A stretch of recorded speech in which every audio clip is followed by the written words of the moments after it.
Hello, you most beautiful legends in the world. This is Blunt Force Healing Podcast, episode 389. Number 400 is coming up fairly shortly, as you can hear.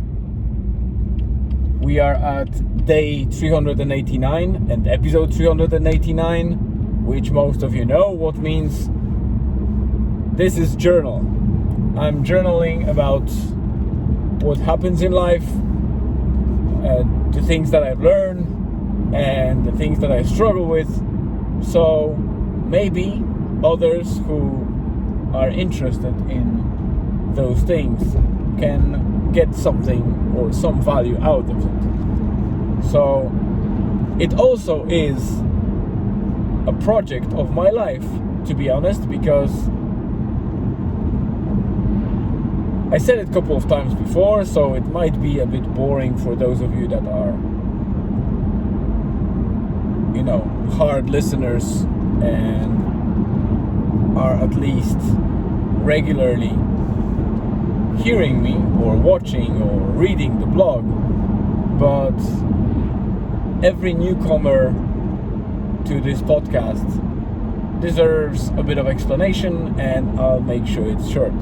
So I was always procrastinator, and I think that many people can feel it and can align with that.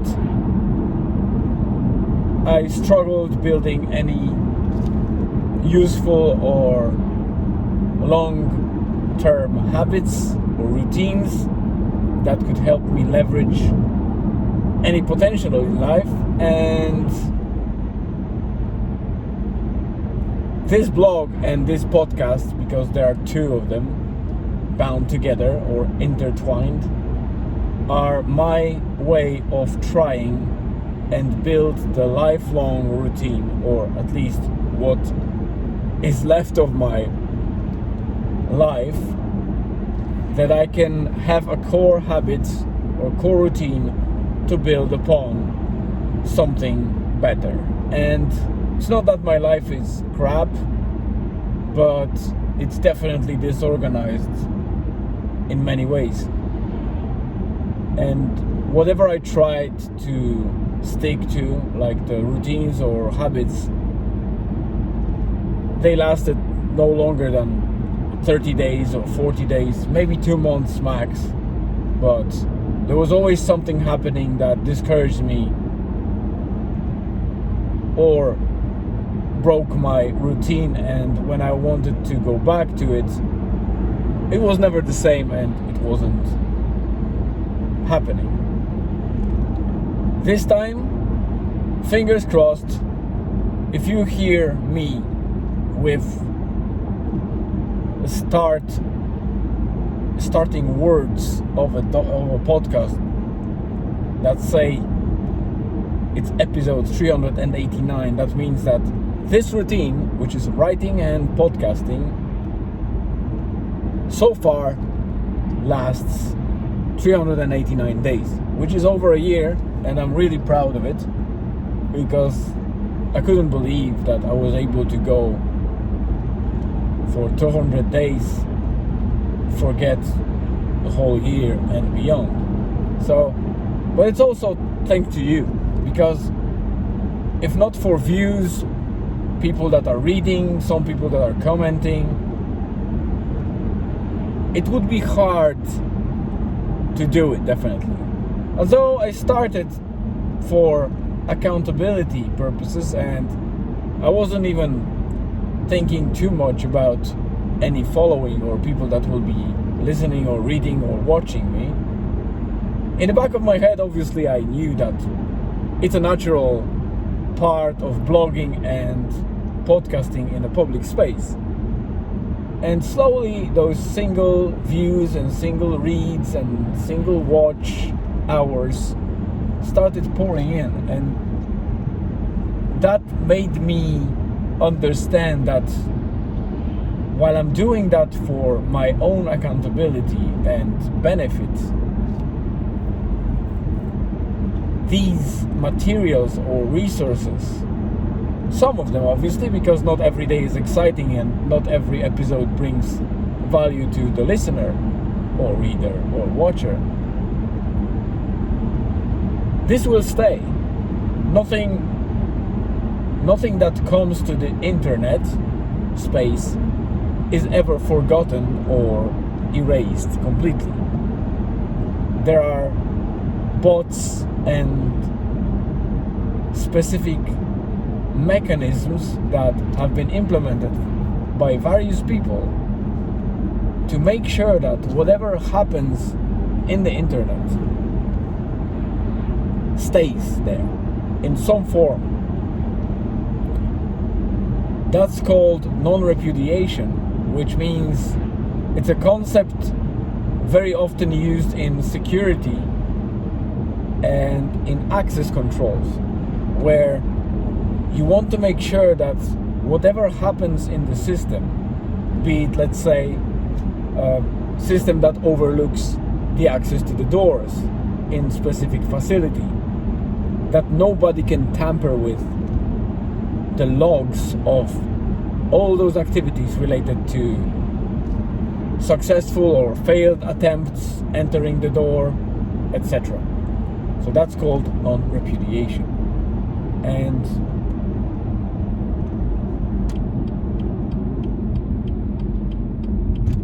that's how internet works.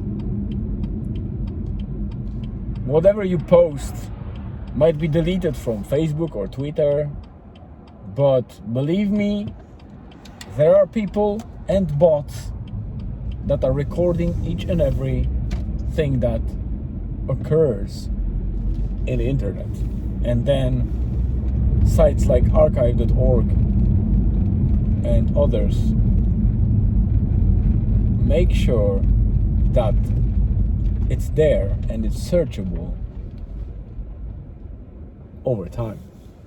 So let me just make this episode shorter because we are at 7 minutes. I want to close it at 10. There's not much updates today, but one, I think, big update for today is that we actually booked our holidays that we were unable to complete this year due to that emergency trip to Poland.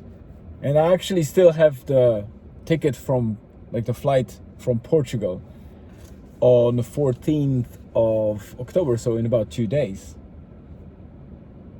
Because, you know, we couldn't fly to Portugal. And instead we flew to Poland. It was too expensive to shift the tickets or rebook the tickets, so we basically bought the new tickets and it was cheaper. That's how airlines are making sure that they earn money and people have not too much advantage about what they do, where they fly. But yes, so we were looking for something to book this year and still relax in some warm place. Portugal was one of those.